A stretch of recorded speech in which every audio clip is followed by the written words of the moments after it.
I will now call to order the THPRD Board of Directors meeting for August 10th, 2023. Jessica, would you please call roll? Lisa Montflanco. Here. Alfredo Moreno. Here. Barbie Minor. Here. Tia Pink. Here. All right. This is not on my script, but welcome everybody to our first in-person meeting in a long time. So it's really great to have you all. First of all, do we have any action resulting from executive session? We do.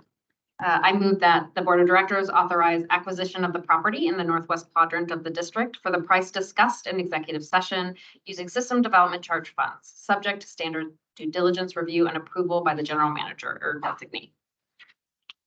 Get a second. This is Tia. I will second. Okay, Jessica, could you? Barbie Minor. Yes.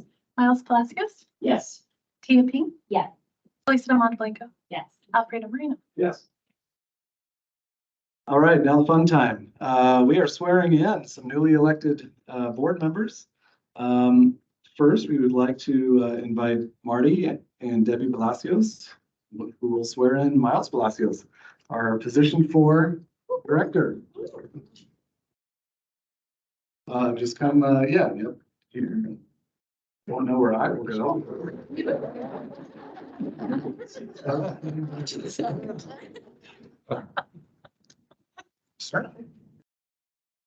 Okay.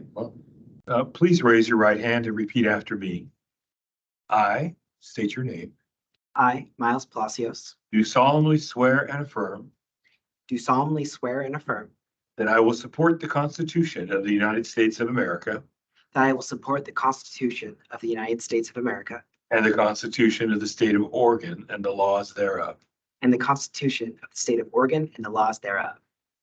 I further swear and affirm that I will faithfully discharge the duties of I further swear and affirm that I will faithfully discharge the duties of Director of the Tualatin Hills Park and Recreation District and uphold the Board of Directors' policies and procedures. Director of the Tualatin Hills Park and Recreation District and uphold the Board of Directors' policies and procedures.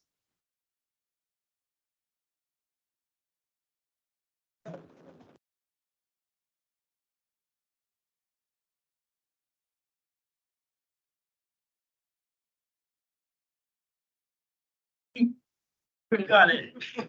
Get in the middle. Look in the middle. Got it.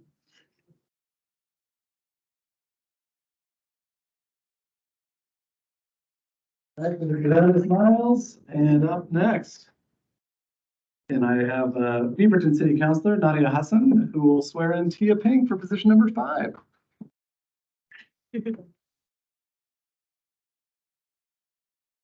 Okay. Welcome, everybody.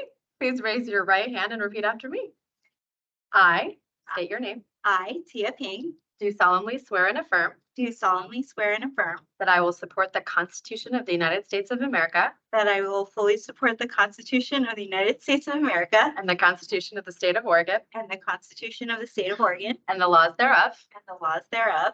I further swear and affirm I further swear and affirm that I will faithfully discharge the duties of that I will faithfully discharge the duties of Director of the Tualatin Hills Park and Recreation District Director of the Tualatin Hills Park and Recreation District and uphold the Board of Directors' policies and procedures. and uphold the Board of Directors' policies and procedures. Yeah.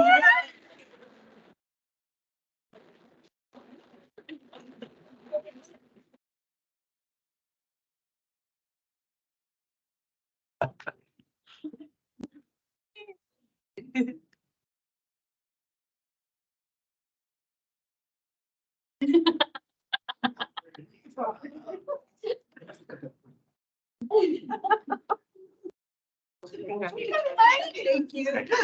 All being here. Thank you for coming, y'all. Okay, we ready to move on to our next one? Acting as the local contract review board, I will now open the public hearing to review the request for exemption from the competitive bidding process for air structures. Yeah, Aisha will open this up. Yes, so thank you, everyone. We have Tim Bonin, our interim design and development manager, here to walk us through the public hearing process for this exemption request. Tim, go ahead. Yes, thank you. Thank you, board members. Thank you for having me. We're here tonight to request the board of directors approval of an exemption from the public bidding process for the selection of an air-supported fabric structure product in accordance with State of Oregon competitive bidding exemption process pursuant of Oregon Revised Statute 279C.335. But first, I would like to explain what an air structure is, and then the purpose of our exemption from the public bidding process. An air-supported fabric air structure is intended to be portable without the need of conventional framing and can be installed over outdoor courts for seasonal use. A typical air structure is installed with suspended lights, airtight doors, and relies on a mechanical ventilation system to keep the structure inflated. It requires the assistance of a qualified service and maintenance contractor to be on site twice a year to assemble and raise the structure for use, and then later lower, disassemble, and store it when not in use. An air structure has a lifespan of about 20 years, and the district currently owns 2.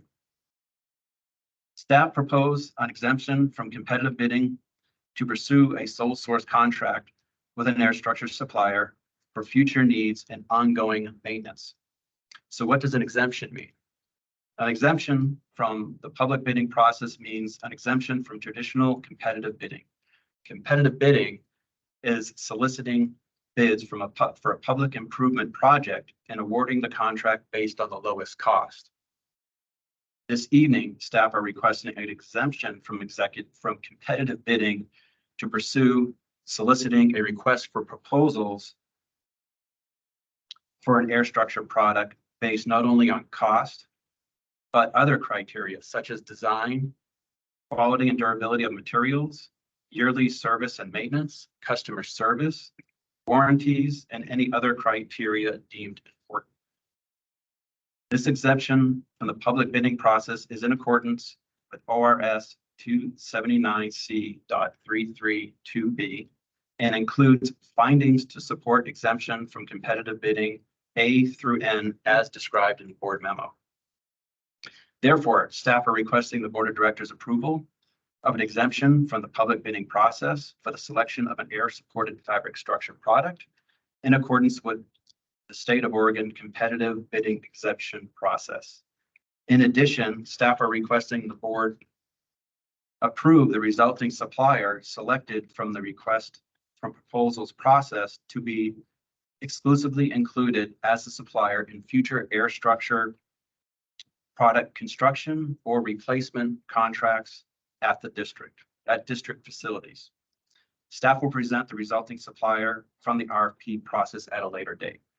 And finally, staff are requesting that the board authorize the general manager or designee to negotiate and execute an agreement with the resulting supplier. Thank you. And with that, do you have any questions? Any questions? And how long is, once we select somebody, how long is that contract good for? Or like, when do we get to re-review it again? We'll set the terms when we go through the RFP process, typically 5 years. Okay.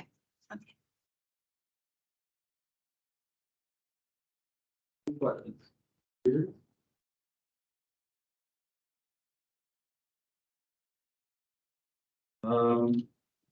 Doesn't look like we have any other questions. I mean, I personally applaud us for trying to get the best return on investment and have structures that can serve the community for better, longer than we've had before. So with that, I will look for a motion to get this going. This is Tia. I move that the board of directors acting as the local contract review board approve the following actions. Number 1, approval of the findings to exempt the competitive bidding, the selection and installation of an air-supported fabric structure product for upcoming projects within the next 10 years, in accordance with the State of Oregon competitive bidding exemption provisions outlined in ORS 279C.335. Number 2, approval for the resulting supplier selected from the RFP process to be exclusively included as a supplier in future air supported fabric structures, product construction, or replacement contracts at district facilities. And number 3, authorized for the general manager or designee to negotiate and execute an agreement with the selected air supported fabric structure supplier. Now I realized I didn't officially close the public hearing. We didn't have any public comment. We need to get the motion read. Go ahead and close the public hearing now. I will now close the public hearing. And we have Tia's motion on the table. Okay, motion's on the table. Do I have a second? I'll second. Can you please take a vote, Jessica? Thank you. Barbie Minor, Yes. Miles Palacios, Yes. Tia Pink, Yes. Felisa Monteblanco. Yes. Alfredo Moreno. Yes. Agenda item number 6, we have audience time. Jessica, do we have any public comments today? Anyone here in person? Okay.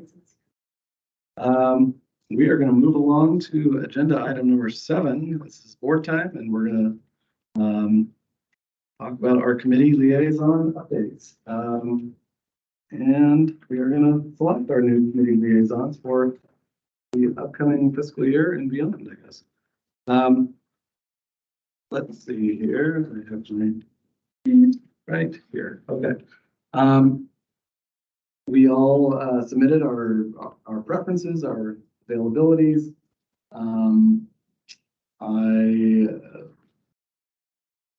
Let's see. I think I would just like to aim it. It looks like you, Tia, along with going on from top to bottom, you had expressed a desire to be on the audit committee. Is that still accurate? Yes. Okay. Can I clarify? Are you going to be taking lead? Because typically the chair doesn't usually take liaison positions unless you really want to. That's totally fine too. So I just want to clarify so we know how many. Yeah, I plan on still staying on with the foundation. Meetings are usually midday. That's helpful, and yeah, so I feel comfortable with that. I was wondering if you could take, since audit committee is 2 meetings a year, would you take another one? Yeah, totally.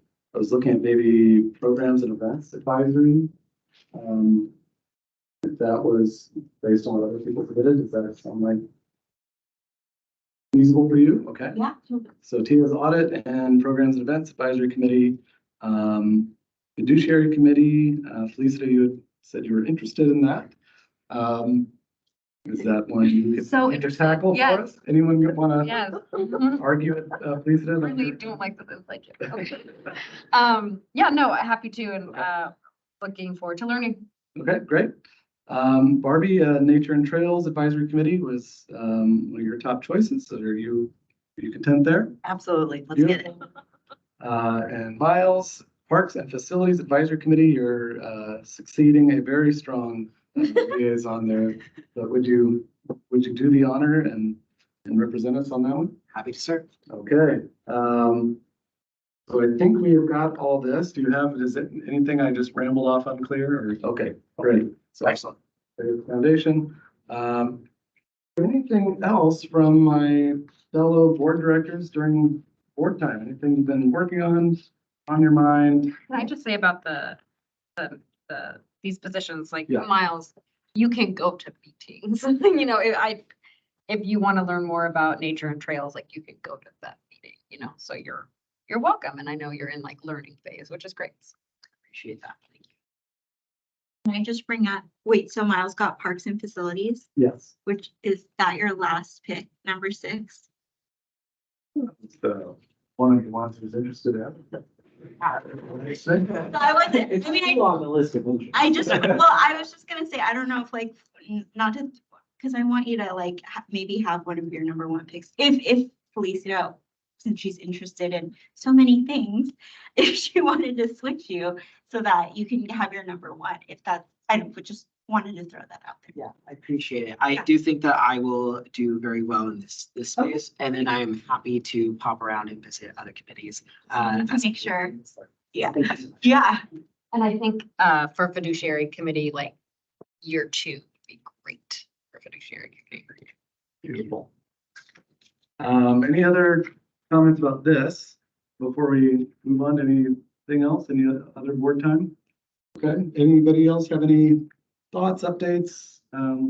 Feel free. Yeah, I'll share that. So I got appointed to Metro's, that's the name, Expo Advisory Committee. Those meetings are quarterly. You might know that they have an expo center that they're exploring like the future of it. And so gonna be part of that. And I'm guessing bug dug a lot about like what are the regional opportunities. And it'll be nice to interact with some folks across the region who are looking at sports and recreation and all that. So I'll keep folks in the know. Anybody else have anything? Before I hog the airtime, I just want to say very quickly how appreciative I am of my peers for nominating me to be in this role with 2 placards and this gavel. In all seriousness, it reflects the collaborative environment that we have here and very supportive. These aren't really a thing you have to worry about. It's all about personal development. And so thank you to, our 2 past presidents here. I will say from a guy who could not get through the 4th grade play because his stutter was so bad, to be kind of doing this thing with these things and the cameras and the mics is pretty cool. I had that thought as I was driving over here. I was like, man, that's not bad. So thank you all very much. And we will move on. If I lose my place here. Good. Everybody come. All right. We are at agenda item number 8. The consent agenda. Do we have a motion? Here. I will move that the board approve the consent agenda as submitted. Second. For B, I will second. All right, Jessica, could you please call over the vote? Yes. Lisa Blanco, Yes. Barbie Minor, Yes. Miles Velasquez, Yes. Alfredo Moreno. Yes. All right, we are cruising right along. Agenda item number 9. Finished business. We're on to Holly, District Budget Priority FY 23-24. Good evening, members of the board. My name is Holly Thompson, and I'm your Communications Director. It is my privilege this evening to be with you to talk about a really serious topic and one that you have centered as one of our top priorities for the year. And that priority is balancing our budget and making sure that we are sustainable for the future. So as you know, this is a continuation of a discussion we've been having for several months. In March and April, we both reviewed sort of the climate of what the budget situation is looking. You might remember the Pac-Man slide, I like to call it, but it was all the pressure points on our budget. Those range from unfunded mandates that have come down that are really important and really good and add to the quality of life, but also add to the expense for agencies, right? So one of those is going to come about in the next month, paid family leave. We've seen inflationary increases. We've seen increases to the labor market. We had our own class compensation that we had to do because we weren't competitive with the market. We've had the impacts of the pandemic, which have adjusted people's use of THPRD. And as a government agency that derives nearly a quarter of our funding from pay for services, that's been a really big impact on our budget. So we've talked about the challenges. We've talked about what's ahead. We know that since the time we talked in March and April, we've now transitioned into a new fiscal year. So we're closer to that critical point of looking at having to figure out how to deal with that hole in our budget. We know looking ahead, we're looking at a potential 21% decrease in our operating funds. Those are the funds that help us pay every day for the services that we provide to the public. And we know that while we're doing what you asked to look at opportunities to advance revenues, in many ways, we looked at the potential of a local option levy as being the most realistic option that could help us fill that gap. But that decision hasn't been made. That is your decision, and we're not ready to make a decision if a local option levy makes sense for THPRD. We're still in the research phase, and it's our obligation as staff, it's our responsibility to get you the best information we can so that when you have to look at the choice before you of what the best path is, you've got all the information to make that choice. So that's what the next couple of months are going to be about, continuing that research phase, giving you the best information that we can provide you so that at the turn of the year, you'll be able to decide if that path makes sense or if we need to take another path. So what are we doing to help with that research phase? Right now, we're working on public opinion research. We've completed the contracting process and we're working with a firm to help us with public opinion research to better understand what the voting public within our boundaries consider and what investment choices they think make the most sense. And we'd also like to invite members of the public to provide you advice. And if we could advance to the next slide, or do I do it myself? If you have the. Perfect. Wow, I didn't know I could do that. That's so exciting. So we're about ready to launch, and hopefully with your blessing, we'd like to do this next week. But we'd like to start recruiting for a levy task force. This would be a group of about 9 to 11 members of the community who reflect THPRD, who fully represent the beautiful diversity of our community that come from many different perspectives. We're looking for people who aren't shy, who want to advocate for the services they think are most important, but who also have a care and understanding that services come with choices and with financial impacts. And we want to have advice from the public we serve to be able to give you more information to help make a recommendation. So this is a very typical step that we would invite a community advisory committee. Here we're talking a levy task force, and we're looking to recruit about 9 to 11 members from the community at large. Hopefully folks that have THPRD experience. Maybe they've participated in our own programs. Maybe they've participated on some of our advisory committees or different volunteer opportunities. Maybe they're involved in our sports or athletics or our inclusion programs. People who really know us well. And they can go through a series of information. We plan to roll out for them some of the same information that we have shared with you, and I'll talk a little bit about that. We'll have them dive deep into the challenges that we're facing, the options that we're looking at, and come up with a set of recommendations for you. So we want to build on our community visioning work.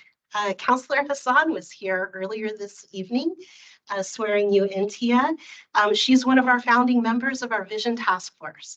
And we're using that same approach to how we recruited for our Vision Task Force. Remember, we had 13 amazing community members who were total trailblazers. And we're just literally learning from ourselves and following a same roadmap for recruitment to get the word out. We're asking people to consider serving between September and November. And the scope of what they'll be doing is to provide advice. Should we be going for a levy or should we not? If we do go for a levy, what should it include? What should the shape of it be? What should the amount be? What can people be comfortable with? What's important? What do we need to let go of? So we're going to run that information through this task force to hopefully give you more data combined with the public opinion research information that we'll package and share with you to help you make an informed decision. And by the way, it's an iterative process. So if these things aren't enough to give you the information that you need, we're all ears. Please keep talking to us and tell us what more we can do to provide you information. We'll be working really hard over the next several weeks to get the word out about the recruitment. It will be open for 3 weeks, same amount of time we took for our Vision Task Force, where we found our amazing volunteers.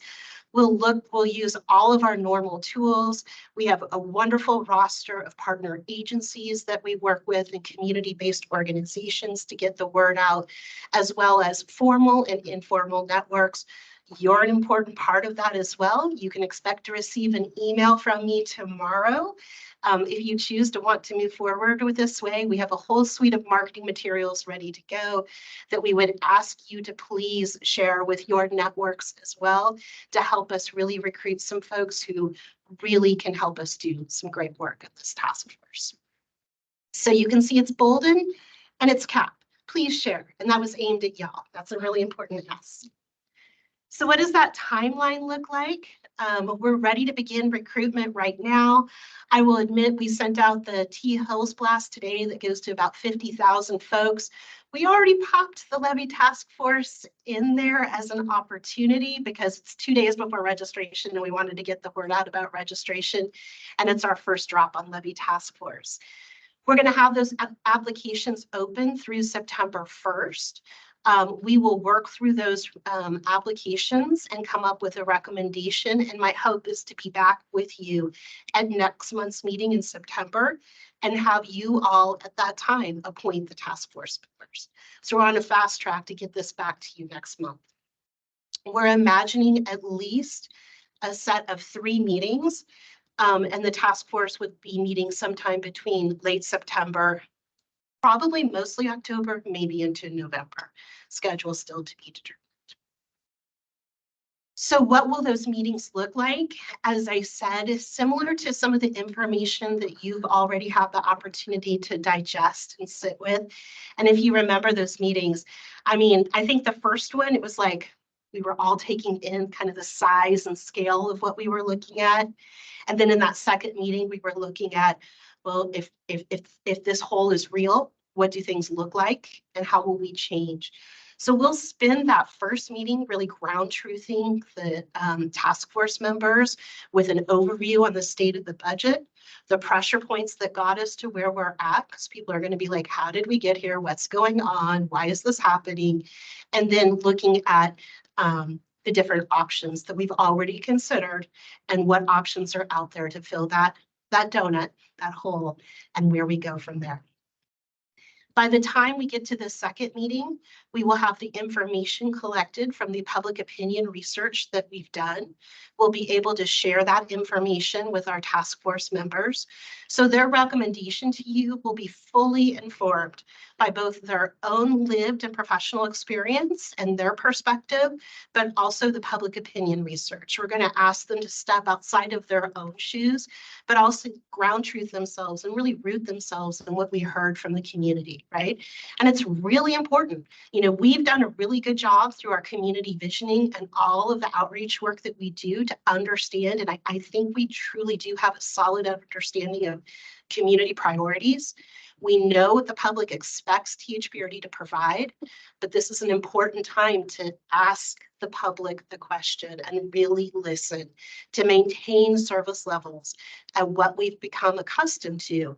This is the level of investment that it will take, and will they want to support that? Is that the right choice for the community? And that is information that we must hear from the public and get their perspective on as well. We'll also be tasking the task force to give us recommendations on mitigation strategies. So as we've talked about, choices don't happen in a vacuum. And even if you're a renter in the community, well, if the property taxes go up, the rent must go up potentially to cover that gap for the property owner potentially. So we're really going to ask our task force to look at our solutions and ideas we've come up with to mitigate the financial impact and give us advice. Are we doing enough? Are we investing enough in financial aid programs?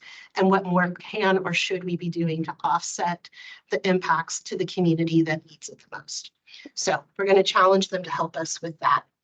At our third meeting, we imagine putting it all together and giving them the hard work of coming forward with a recommendation to you all. And again, as we talk about Levy Task Force and as we look at all of the marketing material, I really want to underscore the fact that it is all building towards giving you the best data we can to make that recommendation. And we're very clear in our marketing materials as well that the purpose of the task force is to advise the board on the best path forward. Okay, So with that, that is the overview of where we're at and next steps. And I am happy to chat and answer any questions for you that I can. Who's got first questions? Felicity. Thanks, Holly. Do you envision that these folks would make a recommendation in regards to timing, or is that a different set of experts? I think that we will probably be laying out for them what we anticipate to be the most realistic timing. So we know from our public opinion research firm, kind of the timing that we think is best for looking at what else is on the ballot and what makes sense for the timing of our ask. So we're really going to be looking to kind of our experts who professionally monitor and do those things to advise, but it is certainly on the table for discussion. But this is being built with the intention that we're gearing towards May of 2024. If the levy is the recommendation. And then one more thing. I appreciate you talking about renters. I hope that renters will be represented on the task force. I hope that question is asked, whether it's, you know, in the online, whatever is appropriate. There was a recent report in the Oregonian about just the high percentage of renters in the city of Beaverton, and it's one of the only cities in the state that has high renters but doesn't have a university. And so there's some unique challenges that our Beaverton residents are facing. So thank you. You're most welcome. And thank you for pointing that out, because we're acutely aware of the really high runner statistics, and it is a really important issue. I think one of the things that we've been talking about at a staff level also is really understanding how to best communicate that it's investing in things like the free programming and the mobile rec and all of the things that are really sort of on the table that most benefit communities that need those services that would be potentially funded through the operating levy, right? So really important that we make that connection for folks of how vital the funding is for those services. Comments, questions? Question. Is the public opinion research and the levy task force, will they be making recommendations on the amount also? Yes. Okay. Yes. So our intention in the public opinion research is to test potentially two different numbers. So that's what we're gearing on right now. And we are working to articulate and define for the public.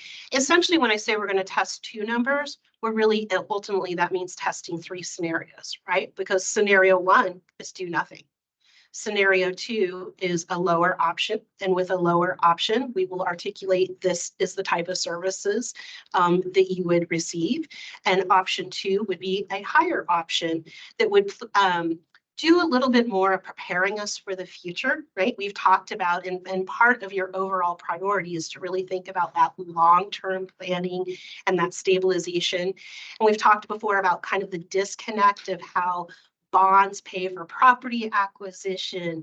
Well, great, you bought property, but you need equipment to service that property, and you need staff to maintain that property, and the bond didn't do that for you, but you're still operating with the same budget you had before. So how do you manage the growth that your community has already said that they want to invest in if you don't have the operations? So option two will do some articulation of explaining a little bit of that cycle to explain how we could catch up with what we're building through option two.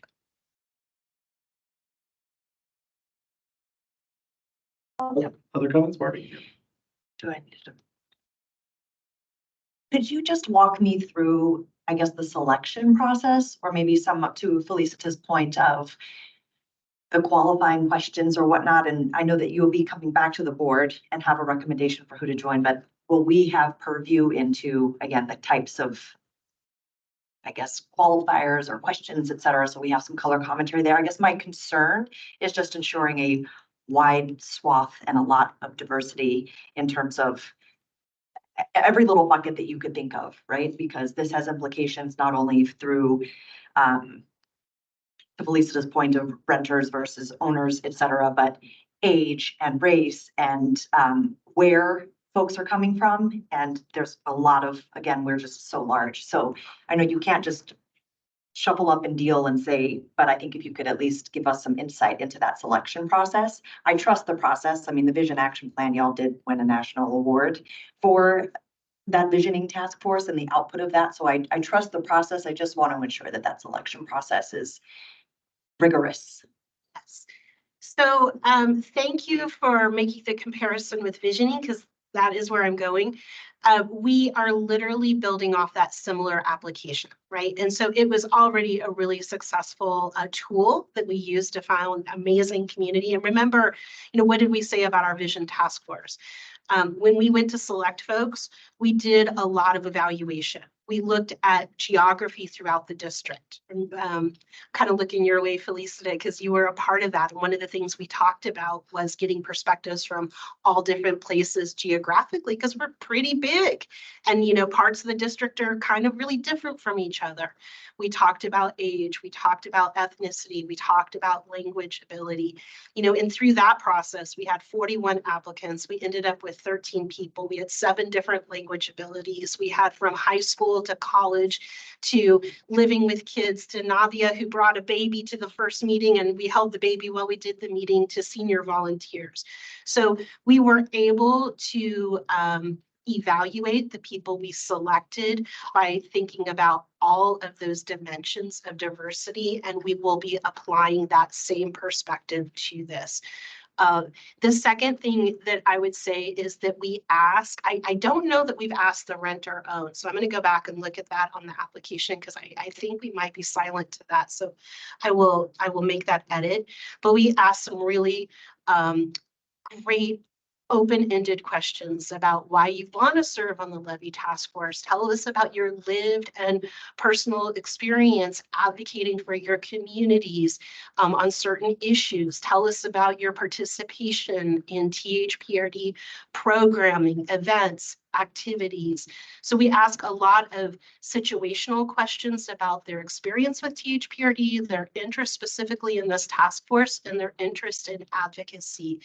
Another thing I will say, when we did the interviews for the visioning task force, we did a really good job talking to people in those telephone interviews about assessing out their interest in advocating for more than their own personal interest. And we're looking for people who have a representative sort of flair to them and who demonstrate that they want to think about more than just their individual needs, but thinking of a community at large. Now, that might be people with disabilities, that might be an identity based on some other characteristic, but it's really important to us that we find people who understand they're speaking for others who can't be in the room, and that's something that we evaluate at the staff. Thank you. You're welcome. Other comments? Questions? Good. No. Question that just comment that, thank you for clarifying the focus on community-oriented folks to be a part of that task force. And also thank you for bringing up the renter. I think I may be the only renter on the board. So that piece for me personally is really interesting too, just that aspect of it, because I know that is a really important point to keep in mind for folks as they continue to search for affordable spaces for housing and lodging for their communities that they love. So I'm just really appreciative of what is to come with this. And I just want to close by saying that I'm committed to sharing all of the marketing materials with you all tomorrow, and I will share the application as well. So please, if you have time this weekend and you want to look at that and give me tweaks or suggestions, hey, we will live edit on Monday and make those happen. So we welcome all the feedback. And I will just, I will probably keep beating the same drum all year long, but just I'm really appreciative because this is such an important decision for the district, an important decision for voters and for rental rates, mortgage, all the stuff. It's not light, and so I appreciate all the work that's being done so we can make a thoughtful decision and not just any sort of knee-jerk rubber stamp type situation. We have a very supportive voter base here, as we know. I don't want to take those folks for granted, and it's really important, as we've talked about, is that We're doing all of our good research. We're showing that we're invested, and it's going to be a smart, a smart investment that you're making in THPRD if that's the direction that we end up going. And so let's just keep doing that good work to show people we're not just counting on you to to put money in the hat. We're going to show you how wise of an investment this is in the future of our Parks and Rec here. So thank you. I'm sure we'll be hearing plenty more. So I see you in September on this topic. okay, we're going to move on to our next Downtown Beaverton Parks and Open Space Framework Plan with Gary Keck. All right, good evening. Can you hear me? Got you. All right, well, thank you for having me. I am Gary Keck, the planning manager for the Park District, and I'm here to provide an update on our planning efforts and to seek your input tonight on the draft Downtown Parks and Open Space Framework Plan. There's no formal action being requested tonight. This framework plan will help determine how we bring parks and recreation amenities to downtown in partnership with City of Beaverton. As you may recall, this is a City of Beaverton and THPRD project that we've partnered together, and we've been working on it together since early 2022. So we'll go to the next slide, please. So the Downtown Parks and Open Space Framework Plan builds on previous work, including THPRD's Vision Action Plan and city-led planning efforts over the past decade, including their Downtown Equity Strategy and their Central Beaverton Urban Renewal Plan. From this previous work, we have already heard from the community. They voiced interests in downtown parks, which is great. And they've also told us in previous conversations some common activities that they'd like to see, including connecting with nature and gathering and to bring diverse communities together and to feel welcome and safe in these spaces. So next slide, please. So the framework plan defines downtown as the area outlined by the orange dashed line. And the recommendations from this plan will focus within this area. On the southern border, it's 5th Street, Beaverton Library and City Park area. And then to the north, it's Center Street is our border. And on the west is Hawken Avenue. And then we head over to the east where we stop at about 117th. Next slide, please. And at the beginning of the project, we collaborated with the city to create project goals, which you can see here. And as I mentioned earlier, the project will provide a high-level plan that builds on previous plans. But we want the framework plan to describe the types of parks, plazas or pocket parks, and to recommend general locations of parks and open spaces and identify the types of activities that we might want to see downtown. And we're looking for it to determine the look and feel of these spaces and ways to provide more welcoming and inclusive spaces. And at the end, outline an implementation strategy for us. Next slide, please. Thank you. So last summer and fall, our team conducted a community engagement process, and the process included a range of multilingual opportunities designed to reach both frequent downtown users and voices whom government agencies have historically failed to include. And we used several tools to do this. We had community project webpage, social media. We had an interested party list. We also put together an engagement plan that included 36 events or meetings that we attended to seek the community's input. And we ended up engaging with over 1,600 participants throughout this process and gathered over 2,000 comments and had over 300 online surveys completed. So pretty successful outreach that we're pleased with. Next slide, please. So the themes and goals, based on all the information we gathered, the team identified 4 themes and developed 15 corresponding goals for enhancing downtown parks and open spaces. Within the plan, each goal has several action items that will help us move in the right direction. Here on the left-hand side of the slide, you can see the themes, and they include gather community, welcome and celebrate, reflect and protect nature, and connect. And staff have assessed the alignment between these goals and some of the goals within some of our other plans, like the Vision Action Plan, and found that they're consistent, which is nice to see, that consistency. So what I'm going to do is I'll go through each theme, but for the sake of time, I'm just going to highlight one of the goals and maybe talk to you about an action item that might support that to give you an idea of how the plan works. So if we go to the next slide, we'll talk about gather community. And this goal, gather community, or this theme, I'm sorry, gather community, it focuses on creating spaces for community to come together. And to support this, goal number 2, I'll bring up, it recommends creating open spaces and amenities in an urban character that allow multiple ways to gather. And an example of an action item that's in the plan is to design small gathering spaces into the fabric of new downtown parks and open spaces. This could include maybe a play table games that are protected from weather, or maybe we design a spot that's a little quieter for smaller groups, or some ideas that we've kicked around.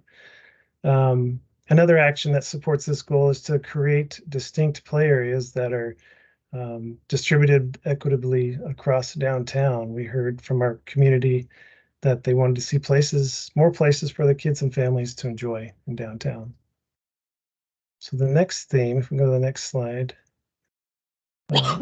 welcome and celebrate. This theme focuses on providing opportunities to help build downtown's vibrancy and cultural diversity. And to support this goal, this theme, goal number 6 recommends making parks more welcoming, accessible, and inclusive by building comfort and basic needs and places to rest in downtown. And an action item that supports this that you'll see in the plan is to create a unified standard for furnishings and site amenities in downtown parks and open spaces.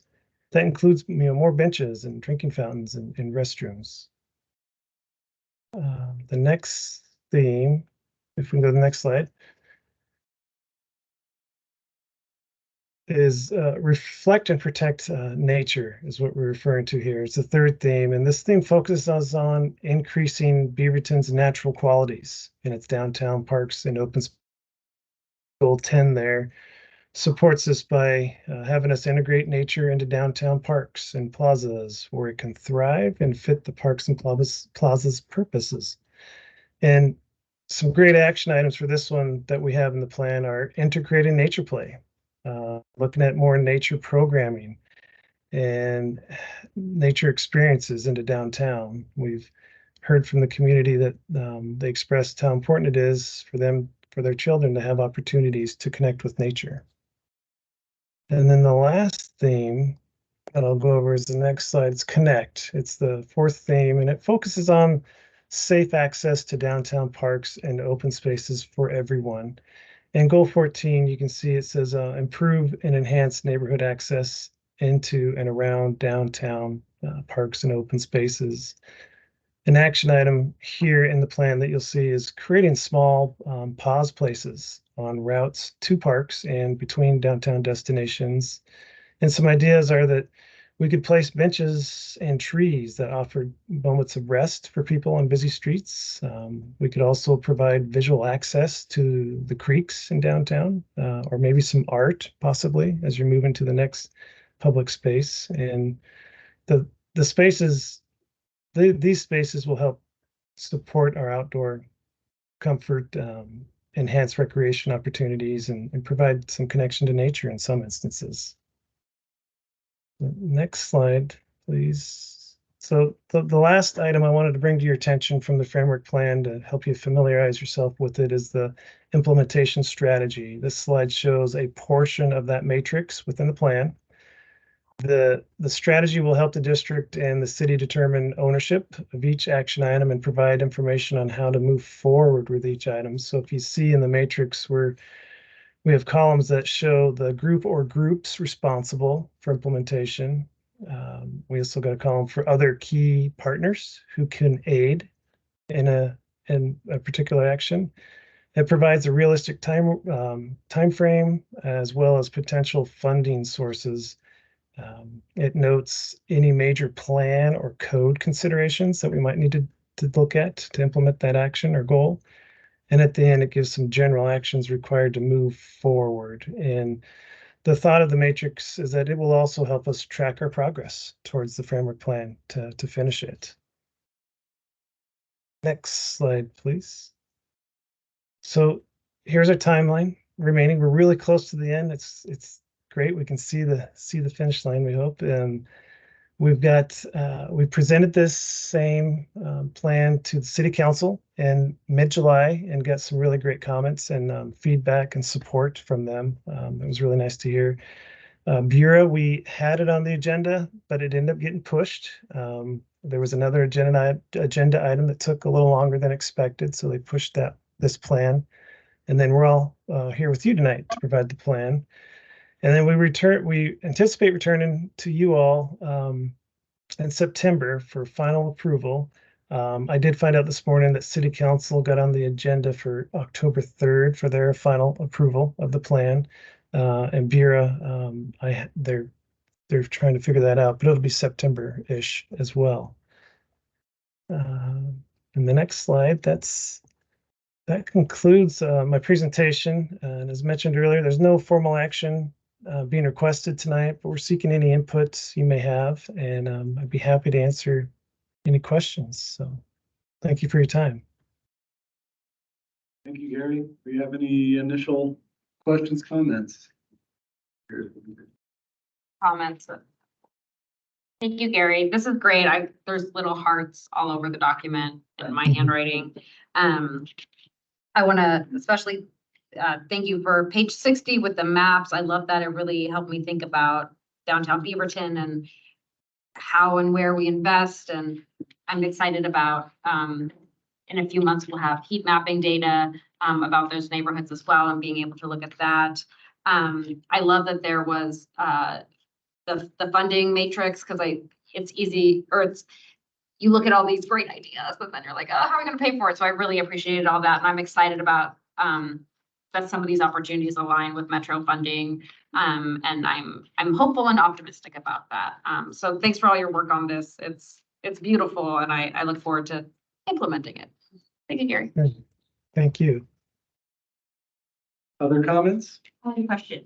I love the 4 framework or groups that we ended up with, but I noticed that the surveys were from 2011 to 2020, now. And I was just more curious if, Gary, if you've noticed or trended, does the things from like pre-pandemic, post-pandemic, 2011 to considering now, do they pretty much align into that same framework? Or are these are we putting more weight towards, what people are looking for now and those 1,600 that we just got? Or is it, I guess I just want to see if it's like a consistent ask through the different decades versus or are we focusing on something that's just like a very now thing? And, mostly I want to see in 10 years, would we expect something different from the community? If that makes sense. Yeah, it's a good question. I appreciate you bringing it up. And, as part of the process, we worked hard to take the previous information from those other plans. Some of them were back there ways, and combine them with the information we were getting. And what we found is that a lot of it overlapped. A lot of it was the same. I went through at one point early when we first had the first draft and found that a lot of the recommendations that were coming through in the recent surveys were overlapping really well with our own vision action plan, seeing that consistency.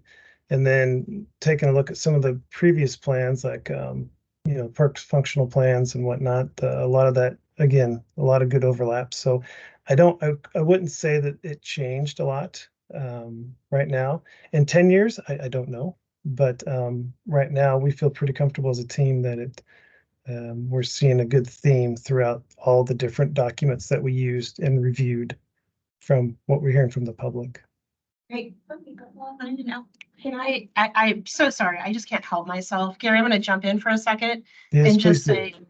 say, having been part of some of the original City of Beaverton outreach back in 2007, really dating myself there. The themes from the public are so consistent, right? So the one thing that's different is if the research, if you go back to 0709, the main comments about downtown Beaverton would have been, where is it? What is it? Why would I ever go there? It's dead.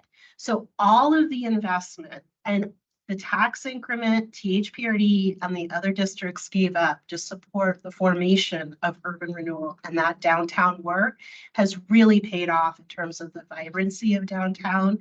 But how people characterize how they want to experience it, how they want to feel it, how they want to have the shopping, the walkable, how they want to have cultural sharing and places that bring us together, and how they talk about playing and recreating and the experiences they want, very consistent. Absolutely consistent. So, it's one of the reasons, Tia, I'm glad you asked that question, because it's one of the reasons it's so important that our board be really centered on understanding that we use our community visioning research as a platform, right? Alfredo, you've asked this question before as well. It is the foundation that we build all of our future engagement on, because we don't need to go back to zero with our public. We really have a good pulse of what they want to see overall.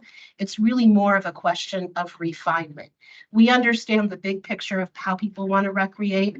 Now let's talk about what it looks like in the context of this specific park in front of us. So we want you to feel like that data is valid, that it's been ground truth, that you can trust it, and we want you to launch from it to really refine specificity when you get into individual park planning and design. I did see the all-weather recreation spaces, and it was called out. Yeah. And saying it again. Yeah, it was in there. It came up. You're right. Yeah. The other thing I'd like to say too, and Holly, thank you for bringing that up.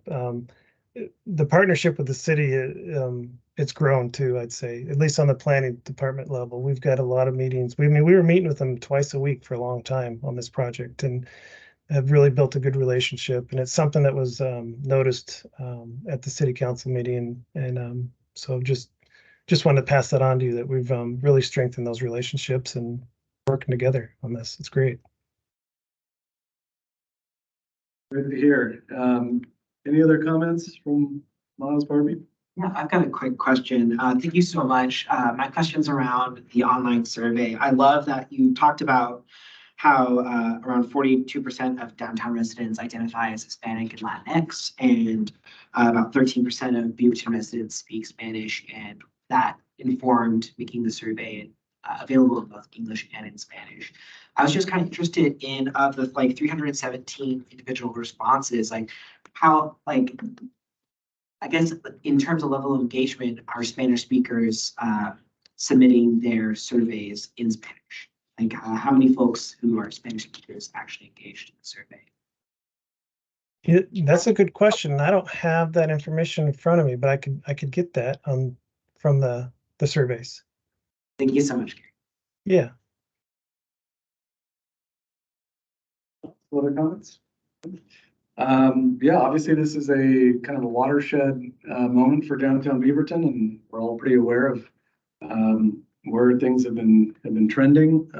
To have the district and the city be robust, equal partners is what it's all about. And I think we know the city leadership values the work that we're bringing, the expertise we're bringing, and we have some big opportunities to make a big impact that'll be felt for many years to come. So thank you all for all this hard work on this, and it's extremely exciting to see. So thank you. Why don't we move on to the general manager report? Aisha, you got this one? Yep, Aisha's got it. A unique opportunity this is our first public meeting since the award and recertification process. So Aisha's got an overview for us. Yes, and Keith Watson is joining me to give this because he and I were right there together through the last stage of this, along with a lot of really talented staff. You'll get to see a little peek at their faces at the end of the presentation. But we wanted to talk to you specifically about where we're at in the process, what we've been through. The final week of June, we hosted our virtual visit with our CAPRA visitors. And so we wanted to talk a little bit about that and what we've heard since then. So we'll go to the next slide, and Keith has a few slides to share with you. And I know some of you will have heard some of this information before, but we do have a brand new board member who doesn't know anything about the wonder and beauty of CAPRA. So we wanted to provide some background information. And so Keith is going to walk through some of this info. Yeah, thanks, Aisha. I am Keith Watson, Support Services Manager for the Park District. And I know we're going to touch on it a little bit later, but I just wanted to start off and emphasize just how this effort was truly a agency-wide effort. Not only staff, we had board members who contributed, and there's many folks in this room who contributed to this effort. So it truly, at times, was a heavy lift, but staff came through, board members came through, and something that I think all of us are really proud of. So CAPRA is an accreditation through NRPA, the National Recreation and Park Association, and it's the only national accreditation of park and recreation organizations. The self-assessment requires, there's 154 standards that an agency must meet in the self-assessment, and for the reaccreditation effort, an agency must meet 148 of those 154 standards. So not a whole lot of wiggle room. And a lot of information for the district to provide. Achieving accreditation is a good way to demonstrate, is the best way to demonstrate that your organization and your staff are providing the community with the highest level of service that they deserve. So why CAPRA? So Miles, you may not be familiar, but in 2017, the district did get CAPRA accreditation. So this round, we're going through a reaccreditation. But in 2017,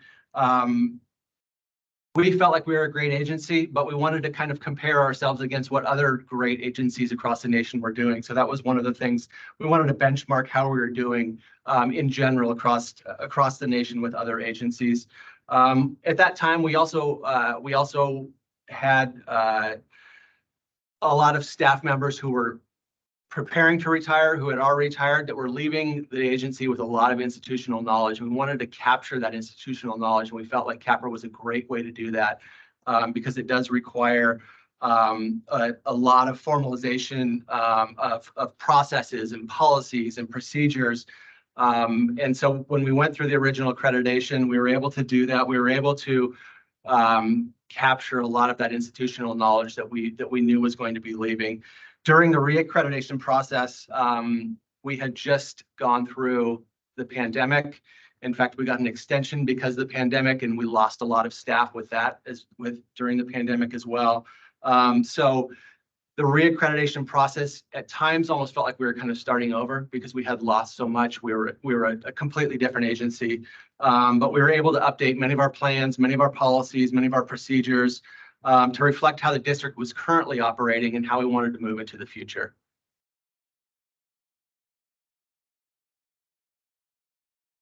So the process, the red arrow indicates kind of where we are or what we're awaiting in the process. We are going to talk a little bit about, I think Aisha is going to touch a bit more here in a minute on the visitation, which was a virtual visitation with our CAPRA visitors. The accreditation hearing that we're awaiting is held at the annual NRPA conference, which is in Dallas, Texas, coming up this September. For your original accreditation, you do attend the hearing at the NRPA conference. For reaccreditation, they don't require that we attend the hearing, but some of the staff will be at the conference, and we will be eagerly awaiting to hear the results of the hearing. So that is coming up this September, so just right around the corner. And then the other thing is there's annual reports. So you reaccredit every 5 years, and CAPRA requires that you provide an annual report to just update where you're at as an agency and if any of those standards have changed or if you're updating any of those standards. So at the end of June, we hosted 3 peer reviewers. They were from Maryland, Colorado, and Arizona, all from different types of park and rec agencies. And we walked through the 154 standards required of us through the self-assessment in these 10 focus areas. So I think Aisha is going to, on the next slide, is going to touch a little bit more in detail on how that visitation went and how the process is going to unfold here in the near future. Yes, so if we could go back one slide, please. With those 10 different focus areas, the way we arranged our work, because it wasn't just Keith and I writing 154 responses to those standards, we had a robust team. And because this started out as partially an attempt to capture institutional memory and an attempt to do some succession planning, the way we approached this in 2017 and then the way we continued it in this effort was to build teams where we had a lead who is a more tenured individual within our organization that's been doing something in one of those programmatic areas for a while. And we partnered them with someone who's an up-and-comer in the organization who could benefit from going through this process and getting a bigger picture. Sometimes they were assigned in areas where they would work on a day-to-day basis, and other times it was a completely different part of the organization, but it was an opportunity to share what is happening across our organization. So we had those teams, about 20 people, working on the different 154 standards. So we had our 3 representatives, we had a lead and 2 reviewers that came and met with us virtually. We had appointments in the morning and talked through different ones of these standards during those days. But then they also offered up some time where we could provide some information to them that wasn't part of that CAPRA structure. Because when you have a visitation team that comes to you, and that was our case 6 years ago, we could tour them around, we could take them to our aquatic center, take them out on trails, and then they could really get a flavor for who we were as an organization. It was hard to do that with just meeting with them virtually. So one of the things that we did is we invited a representative from each one of those teams to do a video introduction of their chapter. And those were a huge hit. I will tell you, it really personalized the experience for our reviewers. They really loved getting a sense of who was doing the work. What I will say is my favorite part is that we got a number of bloopers out of those videos, which we then produced into a new video, and I watch it bi-weekly. So on the next slide, we wanted to talk about a few of the things that we were able to highlight as proud moments for us as an organization. And so we had 2 mornings where we were invited to take an hour and share with the visitors whatever we'd like. So the first presentation that we wanted to share with them was about our vision and our values here at the district. And it's something that was really such a North Star and guiding light for us through the pandemic as we were reimagining who we were as an organization. And so we were able to talk them through, and I think a few of you were able to attend that session with us. And while it may have come off that way, we didn't pre-rehearse this. We didn't talk about who's going to do what, who's going to add in this. But what our reviewers told us was it was so obvious how embedded our vision and values are at all levels of our organization. They heard it from you as board members. They heard it from Doug. They heard it from all of us involved in the CAPRA process. And they believed it. They felt it from us, that we use those values to make decisions, assign resources, and make tough choices in everything we do. And that was something they were really, really impressed by. The other opportunity that we had to sort of shine a light on work we do is talking about La Raíz Park. And so we were able to kind of give them a virtual tour through what that site looks like, how we got to the point where we're now breaking ground. We shared a bunch of photos through that presentation, and that was a wonderful opportunity for them to see how we approach delivering things like new parks to the community. So on the next slide, I just wanted to highlight a few of the comments we heard back from them. And I think we shared some of this in emails, but Miles didn't get those, so we're going to put them here. And so we really wanted to share with you that they were impressed by the buy-in at all levels of our organization into the vision and the values of our organization. They really felt the passion from all of us, and it was great to hear that. I think my immediate take after concluding that presentation was we should have recorded that. We really should have recorded that because we all had such good feels coming out of that conversation, being able to talk about how we got to that point, what it means to us, how it led us through the pandemic. It was such a good moment, such a bucket filling kind of moment about all the work that we do for our community here. And then the tour of La Raíz, they were so impressed with the description of the work we did with community engagement. It's the first park we're really developing after the Vision Action Plan. It's the first one we went into saying, we heard what you said in this giant plan of 108 action items, and we heard what the themes were. And so we're taking all that information and bringing to you kind of a first glance where we've included all of this. And now let's have a conversation about what you really want. And through those conversations, then you have talks about what the theme should be and what maybe the name could be out of this. What is the true vision for this from the community? And it was impressive. They were big fans of Tim Bonin, big fans of Liana Harden. They were the ones that were sharing the story of La Raíz, and it was wonderful. So we wanted to share some of those really positive comments that we received back from them on the two presentations. So they did have on the fourth day, we had a sit down, virtual sit down about areas we might want to focus on in the future. And I will tell you that those first three items on the list there are ones that we knew maybe, well, I'd say the first two were ones we knew maybe we could do a little bit more work in. And the first one was, just proving out in writing. People really like to see signatures on things. How this works and what we've been moving to in terms of a digital realm and record keeping system, I'm not sure, but they really want to see that you're saying you're doing training. You've got people saying, I attended, I went there. So we took that under advisement, and we can do better there. We also got some feedback on, you develop a plan. You've got a plan right here. When did you develop it? Who approved it? And so they just wanted us to do a better job of formalizing that information. Very easy, no problem. We can do that. Number three was they looked at all of our beautiful plans, and we sent those to them in advance. We're proud of our comp plan. We love our vision action plan, and our strategic plan is pretty cool too, although a little shorter.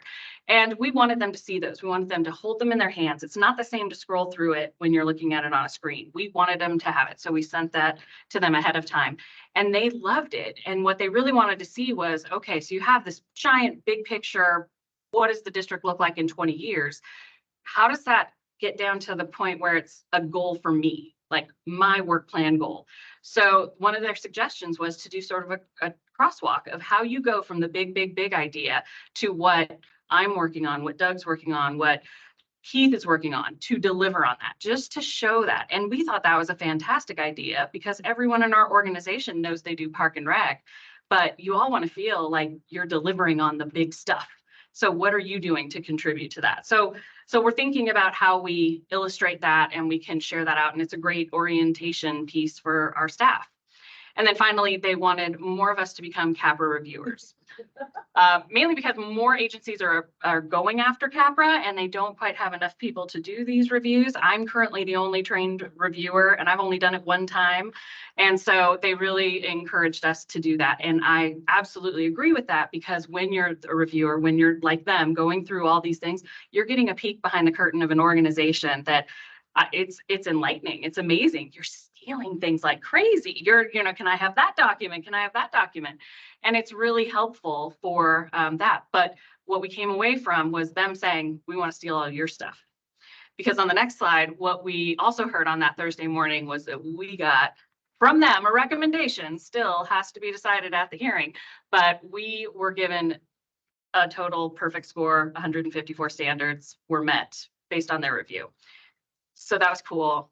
Everybody got the ugly crying from me when that happened. That was really cool. So again, this is something that at our national conference this fall, we will be hearing official. But since the visit, we did get a final report from CAPRA saying, yes, we agree with your reviewers, 154.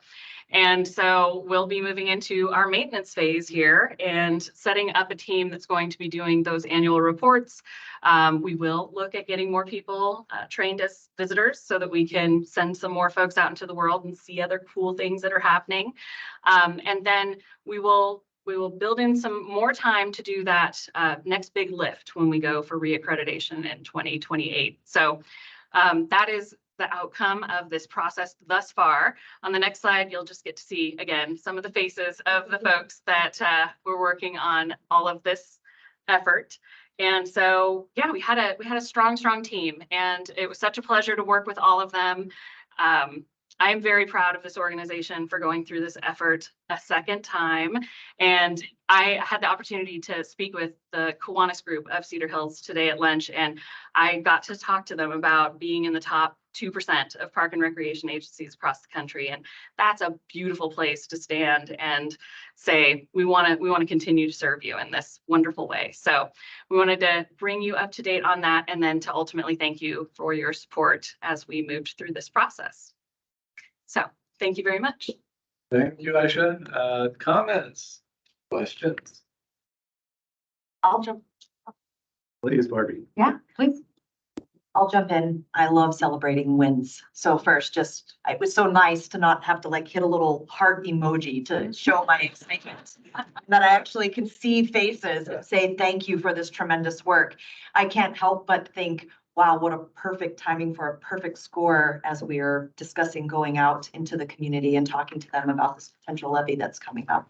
And I think when we talk about service levels and whatnot, having data and accreditation in this way to say we are in the top 2%, we have a perfect score, I think just really helps paint the picture of our service level and really kind of that vision that we have for what it means to be THPRD. And so thank you for having that on paper with a stamp and a seal. It makes our work, I think, much easier to go out and to tell this story. And so I really do hope that you can pass along our sincere appreciation, because you have 5 minutes here to take us through a deck, and this represents probably 18 months or more of some hardcore heavy lifting. So while we're not actually having balloons and whatnot pop, sincerely, thank you and congratulations.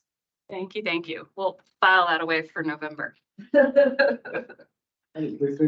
I was just gonna say, so T and I had the pleasure of getting to be on that interview. And I think the most accurate thing I could say is that it was really easy, because it's easy to talk about the wonderful work the organization is doing. And it was, I think, Aisha's right. Like, I mean, they were clearly like really moved by all of our energy and the things that are North Star, the things that guide us, and what has been a tough couple of years and what shapes our future. So it was just so easy. I was like that. I didn't even need to prep. I could be my PJs. It's easy. Other comments? I will just say, very wise on your part to buy me that bus ticket to Seattle when you were doing the board interviews, so I couldn't accidentally step in it.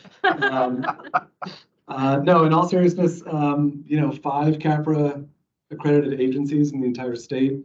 The only one in the metro area speaks volumes. Barbie hit nail on the head. I think that's certainly an agency worth investing in and continuing to invest in. And just no pressure to keep it perfect every time, but would be all right with me. So if I could comment as well. Yeah. Alfredo, I think, and I acknowledge this as part of the one interview process is really the reality of watching a plan come together and be in a situation in the midst of COVID that we had to fully rely on our initial accreditation, because it was the baseboard by which we built and rebuilt. And acknowledging that it provided fresh eyes through the reaccreditation process, because in fact, much had changed. And we were able to rethink things, and we could see clearer this newer world we're living in and operating in, and yet still delivering the core values for the park district to an amazing patronage. 270,000 people that I remind people all the time, we do that with about 1,000 people. We deliver those services. A lot of people, but in the end, that's what makes it special. So thank you again to the full board for the support, because it really it took the entire team. Bravo to everyone. That's an amazing accomplishment. So Hey, well, we're at the end. I definitely want to thank the entire staff for being here. It means the world to see you all in person. Really grateful to have this room, Doug, and everyone who made that happen, and the mics and the placards and everything looks so good. So I hate that. Whoa, I'm about to. Sorry. Well, I feel like, so during board time, we didn't talk about like all the things we've been doing this summer and give kudos to staff. I just want to make sure we don't lose that. Oh, I thought David Space, you're going to do it? Yeah, no, it's my fault. I forgot. Okay, please. I'm sorry. I'm sorry. Go ahead. Yay to Bruce Barbarash and heat mapping. Thank you so, so much for all that work. Pride Parade was awesome. Thank you.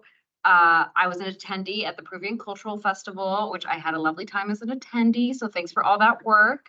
And the AAPI murals are gorgeous. And like, I was moved. Like, it just so highlights our work, our values, and like the fact that community members did that. It's just gorgeous. And I know August is probably the toughest month for everyone. It's my month of rest, but not for y'all. So I really appreciate all the work that's happening. And thank you, Jessica, for making all this happen. Thank you. Oh, thank you. Anybody else? Anything for the good of the order? Thank you to the staff for summer camps this summer. My kids are in it. Trace has just got through safety camp. Look before you leap in the water. I know all the songs. They're just Mr. Yuck. We got it all.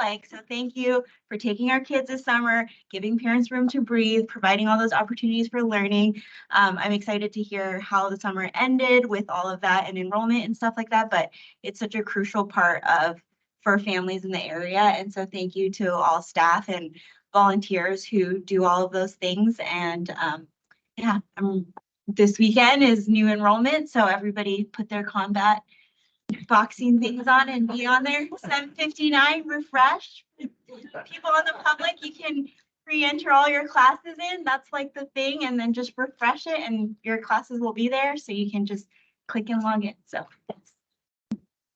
Anything else for the good of the order? I'll just say thank you all for welcoming me into this space. I asked for grace and I try to remember names and faces and connect everything together. But super happy to be here. Meeting adjourned. you got it.